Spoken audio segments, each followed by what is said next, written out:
Jornal. Câmara dos Deputados. Parlamentares se solidarizam com famílias de meninas mortas no Rio. Deputados alertam para a insuficiência de seringas que garantam vacinação. Maia cobra planejamento claro do governo para a imunização contra a Covid. Boa noite. O presidente da Câmara, Rodrigo Maia, cobrou do governo uma posição mais clara sobre o programa de imunização da população brasileira em relação às vacinas para combater a pandemia da Covid-19. Maia disse ainda que a Câmara vai tomar uma posição nesta semana sobre o tema e defendeu que o governo trabalhe junto com o parlamento no texto. Segundo Maia, uma proposta deve ser aprovada já na quinta-feira, como conta o repórter Luiz Gustavo Xavier. A medida provisória 1003 de 2020 autoriza a adesão do Brasil à Aliança Global coordenada pela Organização Mundial de Saúde, que reúne governos e fabricantes para garantir o desenvolvimento de uma vacina contra a Covid-19 e o acesso igualitário a ela. Junto com a MP 1003, o governo editou a MP 1004 de 2020, que prevê a liberação de 2,5 bilhões de reais para financiar o ingresso do Brasil no COVAX Facility. Que a gente tenha um plano para isso, porque as pessoas, tem muita gente monitorando, muita pesquisa monitorando as redes sociais, monitorando por pesquisa as famílias, as pessoas vão começar e começaram já a entrar num certo pânico, num pânico grande. As pessoas que têm renda já estão começando a ver para onde vão viajar. É muito grave que o Brasil não defina logo um plano, não resolva de forma definitiva qual é o caminho e como o governo vai trabalhar e também como é que vai orientar o setor privado. Maia afirmou que a reforma tributária pode ser discutida e votada pelo plenário em breve. Ele informou que há convergência entre o governo e o texto do relator, deputado Aguinaldo Ribeiro, do PP da Paraíba, e que alguns pontos do texto estão sendo ajustados. Rodrigo Maia também cobrou que o Executivo apresente a proposta da PEC emergencial, que tramita no Senado e cria gatilhos fiscais para conter o crescimento das despesas públicas. Estou vendo o trem indo em direção a um muro a 700 km por hora. Vai ser um desastre para milhões de brasileiros que precisam que o orçamento mantenha a sua política de equilíbrio fiscal. Lembrando que nós temos aí um déficit primário que deve estar projetado para o ano que vem na ordem de 2,5%, que também vai pressionar os gastos públicos. Lembrando que o déficit primário sempre vai trabalhar com uma projeção para o crescimento da dívida pública que já é muito alta. Maia defendeu para sua sucessão no comando da Casa uma candidatura que reafirme o movimento da Câmara independente e livre da interferência de outros poderes. Ele comentou a decisão do Supremo Tribunal Federal que vedou a possibilidade de reeleição dele e do presidente do Senado, Davi Alcolumbre, à presidência das duas casas do Legislativo. Segundo Rodrigo Maia, o ideal é que seja construída uma candidatura que represente, além da independência da Câmara, a defesa da modernização do Estado brasileiro e mantenha a harmonia entre os poderes por meio do diálogo. Da Rádio Câmara de Brasília, Luiz Gustavo Xavier. Saúde.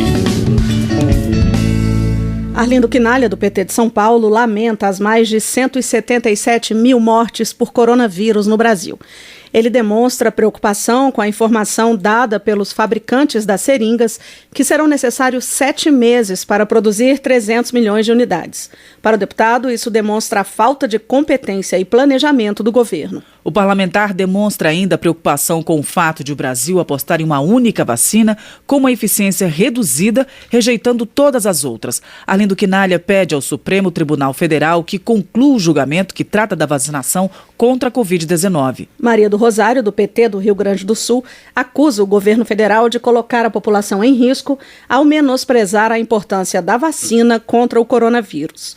A deputada cobra a elaboração de um plano emergencial para garantir o acesso à vacina e acrescenta que esse caso não pode ser tratado com ideologia. Merlong Solano, do PT do Piauí, entende que o Congresso não pode ficar omisso diante do aumento de casos de coronavírus no Brasil. O deputado frisa que a vacinação vai começar em alguns países, como a Rússia e o Reino Unido. Ele diz que tanto a Anvisa quanto o ministro da Saúde devem ser convocados para dar explicações sobre a vacina e o Plano Nacional de Imunização. Jandira Fegali, do PCdoB do Rio de Janeiro, também cobra do governo federal um plano de vacinação contra a Covid-19.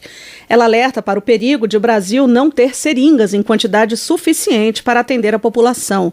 A deputada se diz estarrecida com a falta de preocupação da gestão federal com o povo e com a ausência até agora de licitações para a compra de seringas. Valmir Assunção, do PT da Bahia, avalia que o presidente Bolsonaro trata a questão da vacina com desdém, enquanto outros países apresentam estratégias sérias, como o Reino Unido, que começa amanhã a imunizar a população. O parlamentar defende que, diante do que chama de inércia do governo, a Câmara tome a dianteira na questão. Marcon, do PT do Rio Grande do Sul, pede que o governo mude sua posição em relação à vacina contra o coronavírus. Na avaliação do deputado, ao desqualificar a importância da vacina, o governo coloca toda a população em risco. Ayrton Faleiro, do PT do Pará, frisa que o Brasil está entre os países com os maiores índices de contaminação e mortes pela Covid-19. Ele atribui os dados à postura equivocada do presidente da República em relação à doença e à falta de incentivo a estados e municípios. O deputado registra que, passadas as eleições, vários locais voltaram a adotar medidas restritivas com aumento nos casos.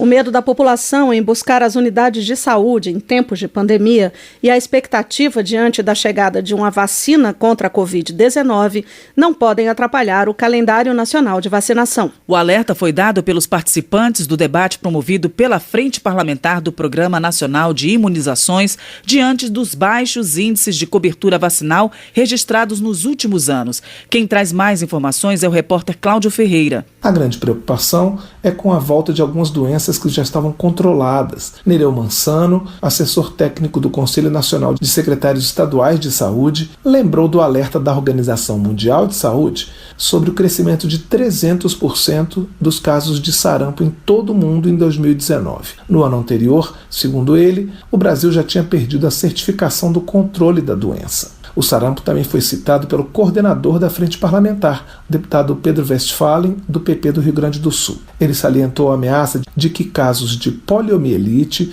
também voltem a ser registrados pela falta de adesão às campanhas de vacinação. Nós vamos ter que aprender a viver com a pandemia, mas não podemos deixar de lançar mão desse instrumento extremamente importante que é a vacina. A vacina do coronavírus vem depois, mas até chegar a vacina nós temos que continuar.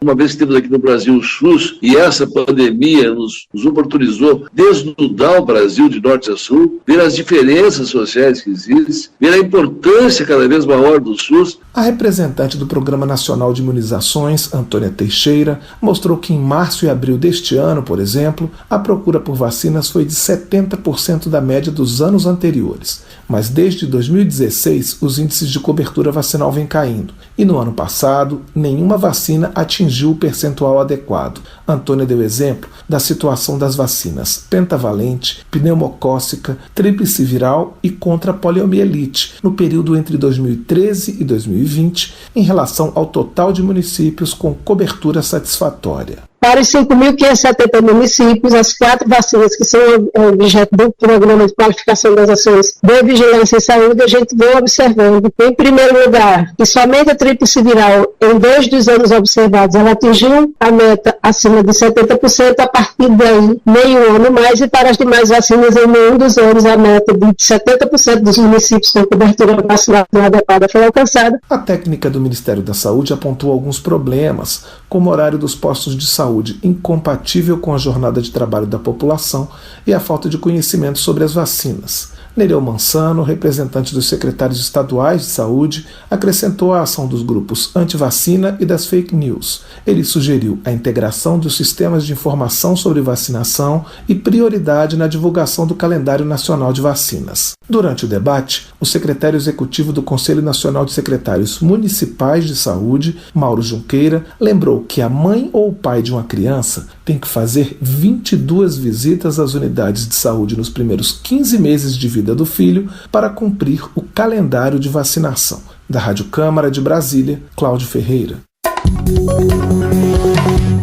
No relatório 2020 de fiscalização de programas de governo, o Tribunal de Contas da União indicou 4 tipos de riscos de descumprimento de regras fiscais pelo Executivo. Os principais pontos do relatório foram repassados aos parlamentares da Comissão Mista do Congresso, que acompanha as ações de combate à pandemia. Quem acompanhou a reunião foi a repórter Silvia Munhato. Na audiência, o secretário de Controle Externo da Saúde do TCU, Marcelo Aragão, fez críticas à indefinição do governo sobre as vacinas que poderão ser usadas. Marcelo Aragão diz que o governo está trabalhando corretamente na estratégia de vacinação e definição de público-alvo, mas afirmou que a aquisição de vacinas parece ser um ponto negativo. Negativo é a indefinição da Coronavac, indefinição da vacina da Pfizer, né? O Ministério está apostando as fichas na AstraZeneca e no consórcio COVAX. Então nós vamos aguardar aí, estamos acompanhando, discutindo, estamos de olho. O Plano Nacional de Imunização contra a Covid-19 está na pauta do TCU dessa quarta-feira. Mas, logo na primeira parte da reunião, o coordenador-geral de controle externo, Júnior Zarifa, disse que há risco de descumprimento de regras fiscais na ampliação de mecanismos de escape ao teto de gastos, na realização de despesas não relacionadas à Covid-19 no âmbito do orçamento de guerra, na expansão indevida de renúncias fiscais e na desvinculação irregular de recursos transferidos para os estados. Júnior também disse que foram encontrados 21 tipos de problemas na elaboração, governança e implementação das medidas de enfrentamento à pandemia. Problemas que vão desde a falta de uma coordenação nacional da emergência de saúde até a questão do pagamento indevido do auxílio emergencial. Segundo o TCU, cerca de 7 milhões de benefícios podem ter sido pagos a pessoas que não fazem parte do público-alvo. Pouco mais de 600 mil foram identificados como irregulares. Júnior disse que foram abertos mais de 130 processos para apurar irregularidades que tratam de assuntos como a compra de cloroquina pelo governo, a validade dos testes de Covid-19 e até a decisão da Anvisa de suspender os testes da Coronavac no mês passado. O deputado Mauro Benevides Filho, do PDT do Ceará, quis saber como serão computadas as despesas contratadas em 2020, mas que devem ser pagas somente em 2021. Ele também comentou a falta de uma meta fiscal para 2021. Que eu não entendi como é que a União envia ao Congresso Nacional uma meta de resultado primário flexível. Olha, eu já tenho muitos anos nessa estrada. Eu nunca ouvi falar isso na minha vida. Eu queria saber, portanto, a opinião do Tribunal de Contas da União, porque o Congresso não vai deixar o governo federal não definir uma meta específica de resultado primário. Virgínia de Paula, diretora da Secretaria de Macroavaliação Governamental do TCU, disse que o tribunal já indicou a necessidade de uma meta. Ela explicou que as despesas que forem contratadas em 2020, com base em créditos extraordinários do orçamento de guerra, poderão ser pagas em 2021 sem influência no teto de gastos. As despesas ordinárias, porém, vão estar sujeitas ao teto. Da Rádio Câmara de Brasília, Silvia Minhato. Lídice da Mata, do PSB da Bahia, lamenta a notícia divulgada pela mídia de que o governo pretende revogar mais de 100 portarias sobre saúde mental, publicadas entre 1991 e 2014. Para a Lídice da Mata, diversos programas estão ameaçados, o que é ainda mais grave no momento em que o mundo passa por uma pandemia e a saúde mental é uma preocupação. A deputada alerta para a pressão exercida sobre as pessoas com isolamento social. Economia. Uma das principais atribuições dos deputados federais e senadores é aprovar a Lei de Diretrizes Orçamentárias e a Lei Orçamentária Anual.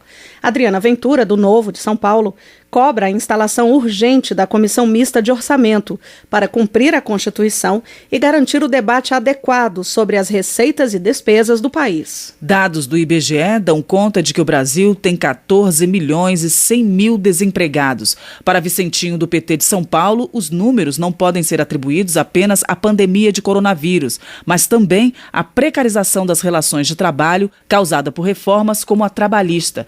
Ele defende a adoção com urgência de medidas que garantam a retomada do emprego e da produção.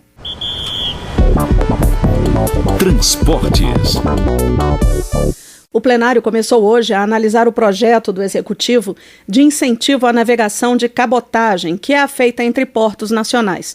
A proposta libera progressivamente o uso de navios estrangeiros no país, sem a obrigação de contratar a construção de unidades em estaleiros locais. Relator do texto, o deputado Gurgel, do PSL do Rio de Janeiro, mudou a versão original para, entre outras medidas, aumentar de 3 para 4 anos o tempo de transição para liberar o afretamento de navios estrangeiros. Deputados do PP e da oposição Afirmaram que o projeto vai prejudicar as empresas pequenas e favorecer a concentração e cartelização do setor. A oposição também está obstruindo a votação da proposta. A principal preocupação entre os críticos do projeto é com a entrada de empresas estrangeiras no setor. O relator deputado Gurgel ponderou que a cabotagem não concorre com o transporte rodoviário, mas atua de modo complementar. Segundo ele, o projeto deve provocar a redução de custos de transporte, aumentar a eficiência logística e melhorar a conectividade. Você acompanha mais detalhes da votação de hoje na Voz do Brasil de amanhã. Educação. Entidades que reúnem professores, estudantes e servidores de instituições federais de ensino superior convocaram um ato para amanhã contra a nomeação de reitores pelo Ministério da Educação. Paulão, do PT de Alagoas, explica que o governo não respeitou os pré-requisitos exigidos pela comunidade acadêmica para a nomeação dos gestores das universidades. Justiça. O Procurador-Geral da República, Augusto Aras, bloqueou a transferência de R$270 milhões do grupo JBS a uma fundação responsável por gerir os recursos provenientes da Operação Lava Jato. Aras alerta que o depósito representaria um desvio de finalidade. Na visão de Joseildo Ramos, do PT da Bahia, essa prática causa desconfiança. Ele entende que a administração dos recursos deve passar por uma fiscalização rígida. O Tribunal de Justiça de Rondônia encaminhou o projeto à Assembleia Legislativa do Estado, que transfere as atribuições dos oficiais de justiça para os cartórios extrajudiciais. Ricardo Silva, do PSB de São Paulo, alega que a proposta é inconstitucional e defende a aprovação de um projeto de lei que transforma a função de oficial de justiça em carreira exclusiva de Estado. Segurança Pública. Érica Cocai, do PT do Distrito Federal, lamenta os assassinatos de Emily Vitória, de 4 anos, e de Rebeca Beatriz Rodrigues dos Santos, de 7 anos, mortas enquanto brincavam na porta de casa no último dia 4, em Duque de Caxias, no estado do Rio de Janeiro. Érica Cocai presta solidariedade às famílias das 2 crianças e exige a apuração rigorosa do crime.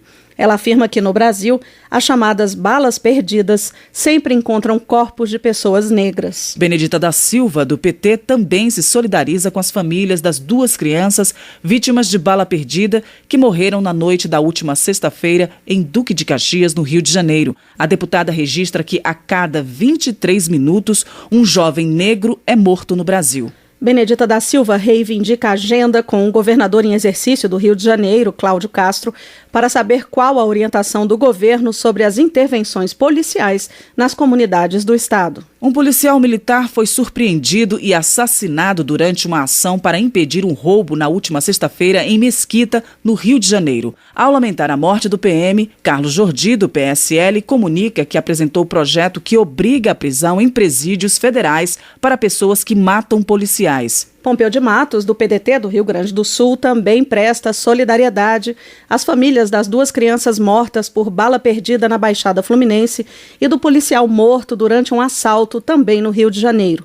Segundo o deputado, esse tipo de tragédia se repete em todo o país e poderia ter sido evitada se houvesse um investimento maior em educação. Termina aqui o jornal Câmara dos Deputados, com trabalhos técnicos de Tony Ribeiro e apresentação de Maria Clarice Dias e Val Monteiro. Boa noite para você. Ouça agora notícias do Tribunal de Contas da União.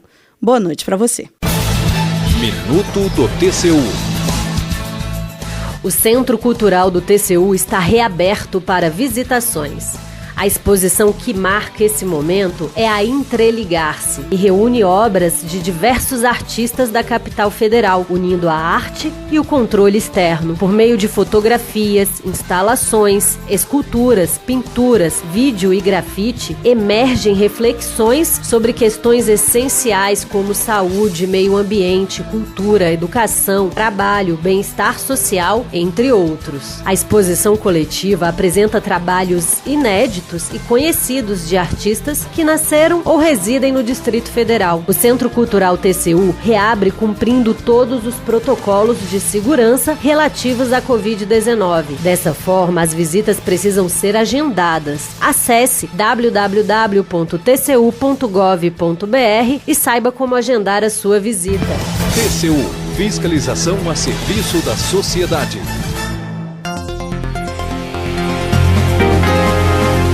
Você ouviu A Voz do Brasil. Boa noite.